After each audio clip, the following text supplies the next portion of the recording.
Numericals of current electricity. Solve the following problems. Problem number first. The resistance of a 1 meter long nichrome wire is 6 ohm. If we reduce the length of the wire to 70 centimeter, what will its resistance be? तर solve the following प्रॉब्लेम्समध्ये सगळ्यात पहिला जो problem आहे, या प्रॉब्लेममध्ये आपल्याला resistance find out करायचा. आता या ठिकाणी प्रॉब्लेममध्ये काय सांगितलं की 1 मीटर लॉंग नायक्रॉम वायरचा जो रेजिस्टन्स आहे तो 6 ओहम आहे. जर त्या वायरची लेंथ आपण 70 सेंटीमीटर एवढी रेड्यूस केली तर त्या 70 सेंटीमीटर लेंथ असलेल्या वायरचा रेजिस्टन्स किती असेल?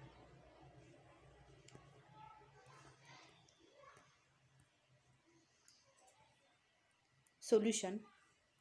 सगळ्यात पहिले जो डाटा दिलेला आहे तो आपण लिहून घेणार. Given data. Resistance of 1 metre wire is 6 ohm. Resistance of 70 centimetre wire या ठिकाणी काढायचे. We have formula for resistance. Resistance is equal to rho L by A. That means resistance is directly proportional to the length of the conductor and inversely proportional to the area of cross section. तर जशी length वाढते तसा resistance वाढतो. Length कमी झाली की रेजिस्टन्ससुद्धा कमी होतो. तर या ठिकाणी 1 metre is equal to 100 centimetre म्हणजे 100 सेंटीमीटर लेंथ असलेल्या वायरचा रेजिस्टन्स 6 ओहम दिलेला आहे. Resistance of 100 centimetre wire is equal to 6 ohm. Resistance of 70 centimetre wire what it will be. मग या ठिकाणी आपण 70 सेंटीमीटर वायरसाठी एक्स कन्सिडर करू रेजिस्टन्स. क्रॉस मल्टिप्लिकेशन केलं तर 100 into x and 70 into 6. So we get 100 into x is equal to 70 into 6. We have to calculate the resistance of wire having 70 centimetre length. तर x या ठिकाणी राहू द्यायचा आणि जो 100 आहे त्याची साईड चेंज करायची. मल्टिप्लिकेशनमध्ये असल्यामुळे 100 या ठिकाणी डिव्हिजनमध्ये जाईल. 70 इंटू 6 70 इंटू 6 100 या ठिकाणी गेला डिवायडेड बाय 100. 70 आणि 6ची मल्टिप्लिकेशन 7 6 42 आणि इथे 0 420 डिवायडेड बाय 100. तर 2 0 काढण्यासाठी आपण इथे 2 डिजिट नंतर पॉईंट देणार आहोत. That means x is equal to 4.2 ohm. तर ज्यावेळेस लेंथ ही 70 सेंटीमीटर एवढी रेड्यूस करतो आहे तर त्या वायरचा जो रेजिस्टन्स आहे तो किती राहील? 4.2 ohm.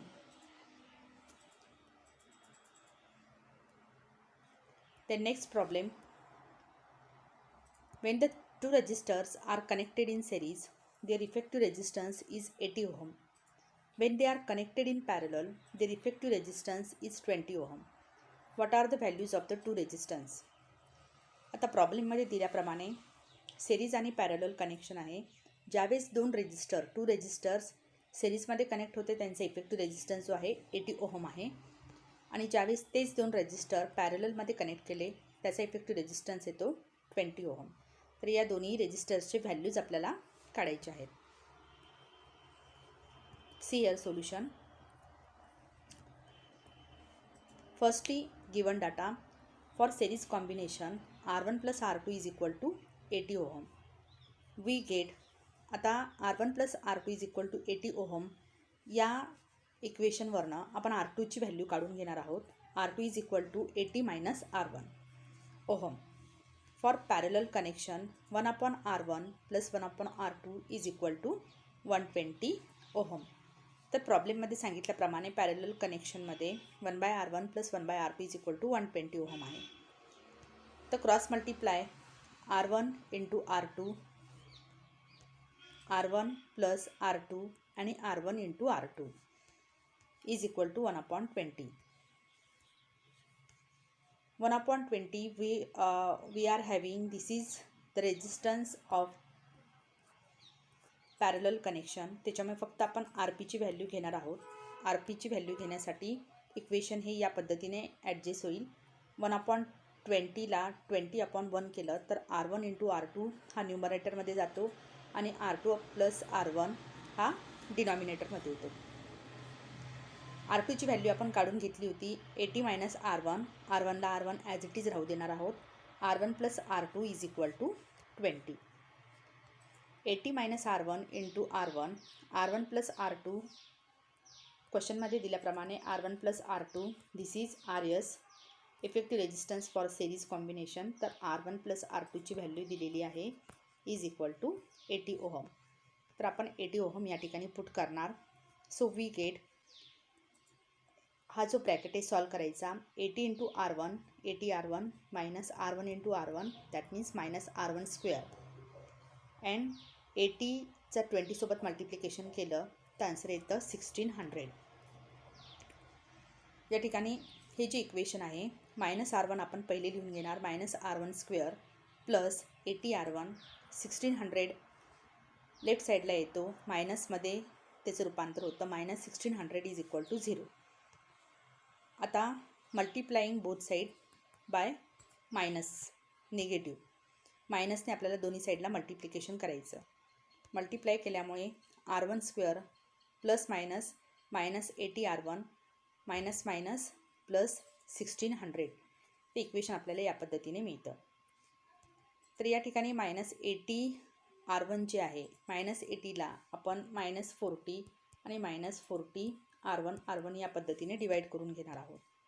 So R1 square minus 80 R1, that means R1 ब्रॅकेटमध्ये R1 minus 40 तुम्ही ब्रॅकेटच्या बाहेर राहू देणार आणि R1 मायनस परत 40, दॅट मीन्स इक्वेशन या ठिकाणी या पद्धतीने लिहिलं आपण, परंतु त्याचं जो मिनिंग आहे तो चेंज होत नाही. म्हणजे we can write this equation in the form of this also. So R1 minus 40 आणि R1 मायनस 40 दोन ब्रॅकेट आहे, त्याला एक सिंगल कन्सिडर करायचं R1 मायनस 40, आणि हा जो राहिलेला आहे R1 मायनस 40 दुसऱ्या ब्रॅकेटमध्ये is equal to 0. So R1 minus 40 is equal to 0 और R1 minus 40 is equal to 0. मग या ठिकाणी R1ची व्हॅल्यू ठेवून आपण ही किंमत काढली. R1च्या जागी तुम्ही R2ची व्हॅल्यू ठेवून सुद्धा ही किंमत काढू शकतात. So we get R1 is equal to 40 ohm and R2 is equal to 40 ohm. So these two resistors are having values R1 is equal to 40 ohm and R2 is equal to 40 ohm. Then next problem, if a charge of 420 coulomb flows through a conducting wire in 5 minutes, what is the value of the current? 420 coulomb एवढा charge एका conducting वायरमधून 5 मिनिटांसाठी flow होतो. तर आपल्याला value of electric current find out करायचे. So we know that the formula for electric current I is equal to Q by T, where Q be the charges flowing through the conductor and T be the time. तर as per given problem, given data Q 420 coulomb charges and time is given 5 minute. 5 मिनिटला आपल्याला सेकंडमध्ये convert करायचं. 5 into 60, 5 6 30, 300 second. Now putting the values Q is equal to 420 आणि टीच्या ठिकाणी आपल्याला 300 ठेवून द्यायचं. तर 420 divided by 300, that means 0 cancel होतो आणि आपल्याला भाग द्यायचा आहे. 30 1 जा 30, 30 1 जा 30, 42मधून 30 गेले 112 राहतात, पॉईंट दिला 0 वाढतो, 34 जा 120, that means 1.4 ampere. So value of electric current is 1.4 ampere. So the value of current flowing through the conductor is 1.4 ampere.